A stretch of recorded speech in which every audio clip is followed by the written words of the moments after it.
දැන් මම රැඳී සිටින්නේ ටෙල්-අවීව් වල ප්‍රධාන දුම්රිය ස්ථානය.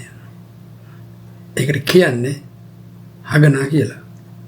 ටෙල්-අවීව් වලට එනවා නම් ටෙල්-අවීව් වල යනවා නම් යන්න වෙන්නේ හගනා රේල්වේ ස්ටේෂන් එක හරහා තමයි. මම මේ දැන් ඇතුල් වෙන්නේ හගනා රේල්වේ දුම්රිය ස්ථානයට. ඒතර ඇතුල් වීමේදී ආරක්ෂක විධිවිධාන තියෙනවා. තමන්ගේ ගමන් මළු පරීක්ෂා ආදිය කළා තමයි ඇතුළට යන්න ඕන. ඇතුළට ගියාම අපි ගාව තියෙන බස් කාඩ් එක ඔය යන්ත්‍රයවත් පතිත කරාම ඒකෙන් දොර ඇරෙනවා.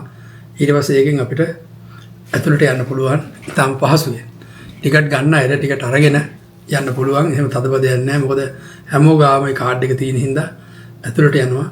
ඇතුළට ගියාට පස්සේ ඉතාම පහසුයි. ඒ කියන්නේ සෙනඟ පොර ගන්න එහෙම නැහැ. ප්‍රධාන පෝරුවක් තියෙනවා.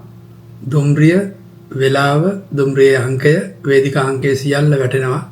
භාෂා තුනකින් විතර ඒ වැටෙනකොට ඒවා බලලා තමන්ට අවශ්‍ය ඔය ඉහළින් පේන්නේ ඒ පෝරුව ඩිජිටල් පත් වෙනව නෙවෙනවා.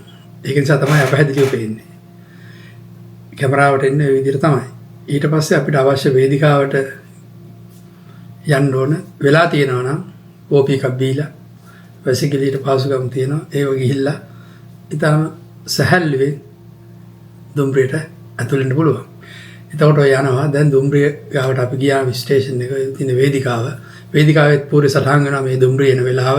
දුම්රිය ආපුවාම තමයි ඉන්නේ ගාඩ් මහත්මයා. ඒතර එයා බලන් ඉන්නවා කට්ටිය එනකන් එළියට වෙලා. ඊට පස්සේ දොරවල් සියල්ල වැහෙනවා. ජනෙල් ඔක්කොම වහලා තියෙන සම්පූර්ණ වායු සමනය කරලා තින්නේ. ශබ්දපත් අඩුවෙන් දුම්රිය ගමන් කරනවා.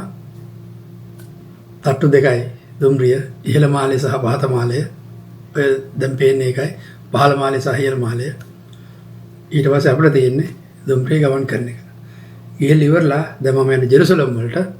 බලමු අපි ජෙරුසලම් බැහැලා කොහොමද ඉතින් එළියට යන්නේ කියලා.